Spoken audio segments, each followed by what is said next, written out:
Hello friend, मैं सुखदीप चौहान आपके अपने यूट्यूब चैनल मैथ 1 to 1 में आपका हार्दिक स्वागत करता हूं। यानी फ्रेंड, आपको मैं बता चुका हूं कि जो आरआरबी एनटीपीसी ग्रुप डी का पेपर होने वाला है, यानी उसी पेपर को ध्यान में रखकर मैं काफ़ी अच्छे अच्छे क्वेश्चन आपको दे रहा हूं। यानी कहीं ना कहीं जो आपको किसी भी शिफ्ट में या किसी भी एग्जाम में देखने के लिए क्या होगा, मिलेगा। और जो क्वेश्चन फ्रेंड है, बहुत ही अच्छे अच्छे क्वेश्चन है। यानी कि जैसे कुछ लोग कर रहे हैं कि बहुत अच्छा मतलब कर रहे हैं कि सर बहुत एकदम इजी क्वेश्चन कर रहे हैं, इजी मॉडरेट सब आता है, हार्ड भी आता है, हार्ड भी कराऊंगा, बहुत अच्छे अच्छे क्वेश्चन कराऊंगा। आप परेशान मत होइए, यानी आओ, जो क्वेश्चन मैं करा रहा हूँ ना, वो आपको एग्जाम में किसी भी शिफ्ट में देखने को मिलेंगे। और जो आपका, अगर आप अपनी तैयारी को अगर जारी रखें। दूसरा पॉइंट मैं आपको एक और सूचना दे रहा हूँ कि जो आपका राजस्व लेखपाल का पेपर होने वाला है, उन्होंने डेट अनाउंस कर दिया, 6 जून को शायद कराएंगे। यानी कि 6 जून को जो मेंस का पेपर है शायद वो कराएंगे, कुछ ऐसी डेट आई है। अब आगे क्या डेट आएगी क्या नहीं तो हमको पता नहीं, लेकिन उन्होंने अनाउंस कर दिया। ठीक है फ्रेंड, ज़्यादा बात न करते, आगे बढ़ने से पहले आपसे रिक्वेस्ट है, यदि चैनल पे नए हैं तो चैनल को सब्सक्राइब करें, वीडियो को लाइक करें और कमेंट करके बताएं वीडियो आपको कैसी लग रही है। फ्रेंड, आज का मैं पहला क्वेश्चन चल रहा हूँ जो बहुत ही इंपॉर्टेंट है। फ्रेंड, आपके सामने पहला सवाल दिया क्या है कि एक व्यक्ति 3 वर्ष के लिए 1200 रुपये उधार देता है। वह एक हिस्सा 4% पर एवं शेष हिस्सा 6% पर क्या करता है, उधार देता है। तो ब्याज के रूप में उसे 192 रुपये पाता है। मतलब है, तो पूछा क्या है कि 6% की दर पर उधार दी गई राशि ज्ञात कीजिए। यानी सवाल को लगाने के तरीके दो हैं, आपको जो तरीका सूटेबल लगे दोनों से लगेगा। मैं आपको पहला एकदम जो आपका बेसिक तरीका होता है वो बता रहा हूं, उसके बाद आपको जो ट्रिक होगा उसको बताऊंगा मैं। ठीक है, देखिए करना क्या है, राशि कितनी है 1200। तो मान लीजिए वह क्या कर रहा है कि 4% पर कितना दिया, x रुपये हो गया, और 6% पे कितना देगा वह, तो 6% पे वह देगा 1200 माइनस x। बस सिंपल हो गया। अब करना क्या है, x मूलधन गुणे दर गुणे समय बटा कितना पे हो जाएगा 100, फिर प्लस मूलधन यानी कि 1200 माइनस x गुणे दर कितना 6 गुणे 3 बटा कितना पे हो जाएगा 100। और इन दोनों को मिलाकर आपको कितना मिल रहा है, 192 रुपया मिल रहा है। सिंपल, 4×3=12x हो गया बटा 100 प्लस 6×3=18 0 0 6×2=12 को 2 6×3=18 18×2=36 को 6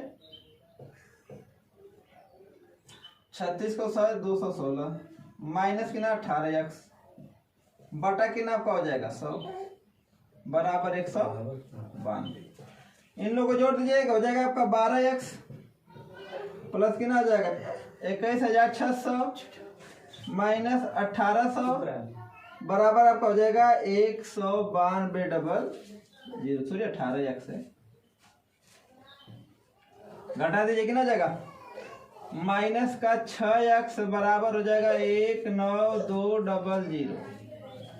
ठीक है, यानी आपका ये तरीका हो गया। फिर माइनस आपका करेंगे ना 21600 घटा दीजिए, तो माइनस का 6x बराबर कितना 0 0 6 में 2 जाए कितना बचेगा 4 11 में से 9 जाए कितना बचेगा 2 माइनस का 6×4=24 x बराबर कितना आपका हो जाएगा 400।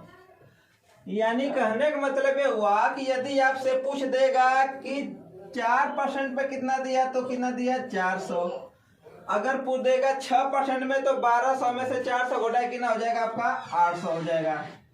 यानी फ्रेंड, जो आपसे सवाल पूछा था, यानी कि एक व्यक्ति 3 वर्ष के लिए 1200 रुपये उधार देता है, वह एक हिस्सा 4% पर एवं शेष 6% पे उधार देता है, तो ब्याज के रूप में उसे 192 प्राप्त होता है। तो 6% की दर पर दी गई राशि कितना होगी।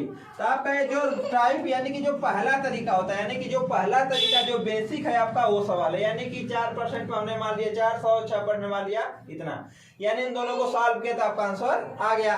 फ्रेंड, इसको दूसरे तरीके से कैसे लगाएंगे मैं आपको बता रहा हूँ। ये तो आपका पहला प्रकार का था, उसको हम बेसिक से कैसे सॉल्व करेंगे, अब उसका ट्रिक क्या होता है आप देख लीजिए। एकदम सिंपल तरीका से मैं बता रहा हूँ।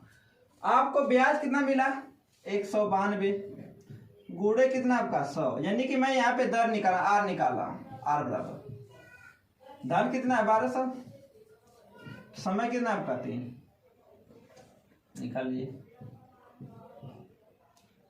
3 छाक 18, 3 चौके 12, ये हो जाएगा 4 एकम 4, 4 छके 24, 4 तिहाई 12। आर का मान आपका आ गया 16/3%। यानी कहने का मतलब मेरा ये हुआ कि जो आपका ये जो दोनों प्रकार से जो उसको ब्याज मिल रहा था वो कितनी दर से मिल रहा था, 16/3 मिल रहा था। यानी मेरा कहने का मतलब हुआ कि मुझे कुछ पता नहीं है, बस ये पता हो गया कि मैं जो 4% पे और 6% पे जो धन जमा कर रहा था उस पे मुझे कुल ब्याज मिल रहा था 16/3। तरीका होगा कुछ नहीं करना, यहाँ पे कर लीजिए 6%, यहाँ पे कर लीजिए 4%, दोनों में कितना मिल रहा था आपका 16/3%। हो गया, घटा दीजिए। 36 18, 18 में 16 घटा कितना बचेगा 2/3। अनुपात बना लीजिए, 3 चौके 12 यानी कि 4/3। हो गया, 3 से 3 काट दीजिए, 2 से 2, यानी कि उन्हें अनुपात मिल रहा था 1 कितना का हो गया 2। ठीक है, तो पूछा क्या है आपका, जो पूछा उस धन को क्या करिए लगा दीजिए। करना क्या है, 1200 है तो 1200/3 गुण जिसका पूछा उसका निकाल, 3 चौके 12 कितना हो गया 400 रुपया हो गया। यानी 6% में पूछेगा तो 6% का निकाल लेंगे और 4% पूछेगा तो 4% का निकाल लेंगे। यानी फ्रेंड ये आपका एकदम क्या था, ट्रिक था, जिसका आपको पूछना उस तरीके से क्या कर सकते हैं आप लगा सकते हैं। फ्रेंड ऐसा ही सवाल जो एग्जाम में आने वाले, मैं अगला सवाल लेकर चल रहा हूँ जो आपकी स्क्रीन पे दिखाई देगा। ठीक है, आपके सामने फ्रेंड अगला सवाल है कि 38 रुपये प्रति किग्रा तथा 30 रुपये प्रति किग्रा वाली चीनी को किस अनुपात में मिलाया जाए ताकि मिश्रण को 35.2 रुपये प्रति किग्रा बेचने पर 10% का लाभ हो। यानी कह रहा है कि समझ है कि चीनी है, 2 प्रकार की चीनी है, एक चीनी है 38 रुपया किलो, एक चीनी है आपका 30 रुपया किलो। और ये कह रहा है कि उसे किस अनुपात में, यानी कितना 38 रुपया का कितना किलो मिलाया जाए, कितना 30 रुपया का कितना किलो मिलाया जाए, और उसे हम दोनों को आपस में क्या कर दिए, मिक्स कर दिए। और मिक्स करने के बाद मैं उनको बेच रहा हूँ 35.2 रुपये में, तो मुझे 10% का प्रॉफिट यानी लॉस हो लाभ हो रहा है। तो कह रहा है कि वो किस अनुपात से मिलाया जाता है। ऐसे सवाल को कभी भी आप लगाएं तो ध्यान रखिएगा कि हमको लगाना है नो प्रॉफिट नो लॉस, यानी कि ना तो लाभ होना चाहिए ना तो हानि होना चाहिए। अब ध्यान रखिए, करना क्या, इनका रेशियो बनाते हैं।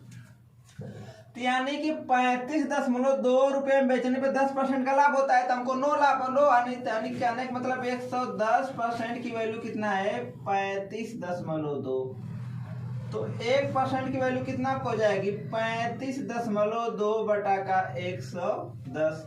निकालना किसका, 100% का, तो निकाल लीजिए। तो 35.2/110 गुणा कितना आपका हो जाएगा 100, गुणा करेंगे तो हो जाएगा 35.20 कितना 110, काट दीजिए। 11 3 33, 11 दूना 22। यानी कि फ्रेंड मैं अगर उन्हें 32 रुपये प्रति किग्रा में बेचूंगा, यानी मतलब क्या हुआ कि 38 रुपया प्रति किग्रा तथा 30 रुपये प्रति किग्रा की चाय को मिलाकर अगर मैं 32 रुपया प्रति किलो में बेचूंगा तो मुझे कोई लाभ को यानी नहीं होगा। बस आपको करना है कि अनुपात निकालना है। तो इधर लिख लीजिए 38, इधर लिख लीजिए 30। ये दोनों का है तो दोनों का कहाँ लिखा जाता है 20 में, घटा दीजिए।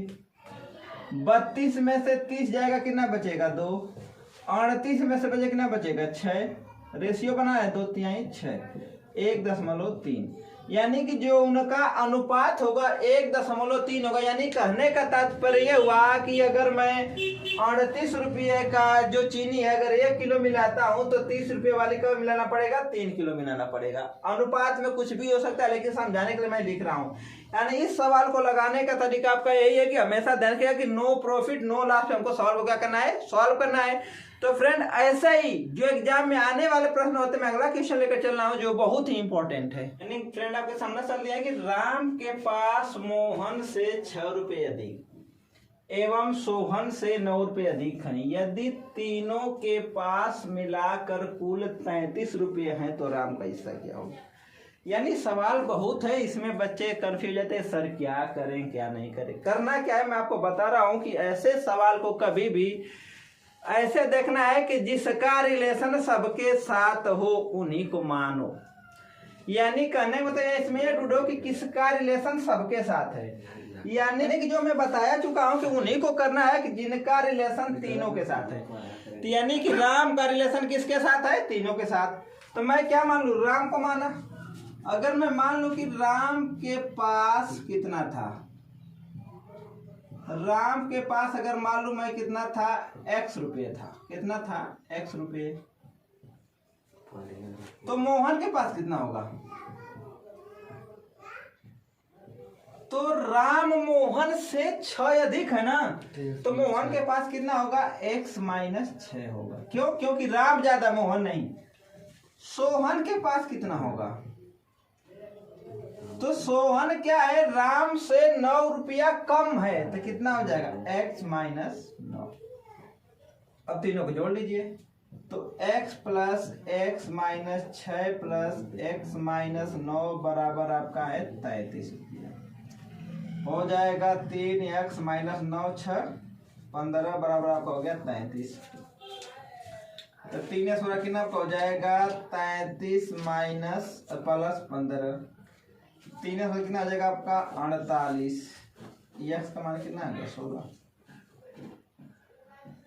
तो फ्रेंड पूछा क्या था कि राम के पास मोहन से 6 रुपये अधिक एवं सोहन से 9 रुपये अधिक है, यदि तीनों के पास मिलाकर कुल 33 पे तो राम का हिस्सा। तो मैं राम का हिस्सा क्या मान लिया? x रुपया। तो मोहन का कितना होगा? राम मोहन से 6 रुपया अधिक है, मतलब हम कह सकते हैं कि मोहन राम से 6 रुपया कम है, x माइनस 6। फिर कह रहा है कि राम सोहन से 9 रुपया क्या है? अधिक है, तो मैं कह सकता हूं कि जो सोहन है राम से 9 रुपया कम है, हो गया। तीनों को मिलाकर 33 रुपया। तो पूछा क्या है? राम का हिस्सा क्या होगा? तो राम का हिस्सा कितना है? 16 रुपया है। तो फ्रेंड आपके सामने मैं अगला क्वेश्चन लेकर चल रहा हूं जो आपको स्क्रीन पे दिखाई देगा। तो फ्रेंड आज का आखिरी क्वेश्चन है, बहुत ही अच्छा सवाल दिया। क्या है कि XYZ मतलब 3 लोग हैं, जो कौन कौन है? XYZ है। एक काम को 6 दिन में पूरा करते हैं, मतलब 3 लोग हैं, कोई काम है, हमको पता नहीं है कि कितना काम है, लेकिन ये पता है कि वो तीनों मिलकर 6 दिन में कर लेते हैं, तथा x एवं y अकेला उसी कार्य को 16 दिन में करते हैं। अब मतलब क्या हुआ कि अब z नहीं काम कर रहा है, कौन कर रहा है? x और y कर रहे, और दोनों मिलकर उसे 16 दिन में पूरा कर लेते हैं। तो z अकेला उसे कितना दिन में करेगा? एकदम सिंपल तरीका से बता रहा हूं। मान लीजिए x plus y plus z, मतलब 3 लोग मिलकर क दिन में करते हैं? 6 दिन में। फिर कह रहा है x प्लस y मिलकर करते हैं 16 दिन में, ठीक है। अब हमको पता नहीं कि कार्य कितना है, तो कार्य कितना होगा? 16 और 6 का एलसीएम निकाल लीजिए। 16 6 का एलसीएम निकालिए तो 16 6 का एलसीएम हो जाएगा 48। यानी सीधे सीधे कह सकते हैं कि हमें 48 रोटी खानी है। तो कह रहा है कि x y और z तीनों मिलकर 48 रोटी को क दिन में खा लेते हैं? 6 दिन में। और x प्लस y मिलकर उसी रोटी को क दिन में खाते हैं? 16 दिन में। तो पूछ रहा है कि z उसे कितने दिन में खाएगा? देख लीजिए, तो x plus y plus z एक दिन में कट खाएंगे, यहाँ से भाग दीजिए, तो 6 8 48, यानी से 6 16 से बाद कितना जाएगा? 16 यहाँ 48 हो गया। यानी मैं कह सकता हूं कि x plus y plus z मिलकर एक दिन में 8 रोटी खाते हैं। क्लियर हो गया। फिर x प्लस वाई एक दिन में मिलकर क्या रोटी खाते हैं? 3 रोटी खाते हैं। तो जेड का रोटी खाएगा, जेड रोटी खाएगा, 8 में से 3 रोटी खाना है, कितना? 5 हो गया। यानी कि यदि जेड एक दिन में 5 रोटी खाता है तो 48 रोटी खाने में कितना दिन लगेगा? तो क्या करना है? भाग देना है। तो 48/5 हो गया। तो हो जाएगा 5 9 45, बच गया 3/5। यानी कि मेरा कहने का मतलब, जो आपसे सवाल पूछा था कि जेड उसी कार्य को कितने दिन में कर लेगा, तो जेड उसी काम को 9 सही 3/5 दिन में पूरा कर लेगा। जो आपको सवाल दिया था, यानी कि पूछा था कि जेड उसी काम को कितना दिन में कर लेगा, तो जेड कर लेगा 9 से 3/5। यानी कि फ्रेंड हम क्या करें, बहुत मैं बता चुका हूं कि आरआरबी एनटीपीसी का जो पेपर होने वाला है, यानी जो मैं क्वेश्चन करा रहा हूं, कहीं ना कहीं एग्जाम में आपको क्या होगा देखने को मिलेगा। तो गाइस आज के लिए बस इतना है। आगे बढ़ने से पहले आपसे रिक्वेस्ट है कि चैनल पर नए तो चैनल को सब्सक्राइब करें, वीडियो को लाइक करें, कमेंट करके बताएं वीडियो को कैसी लगी। तब तक मैं आपको मिलता अगली वीडियो में, तब तक ले जय हिंद जय भारत।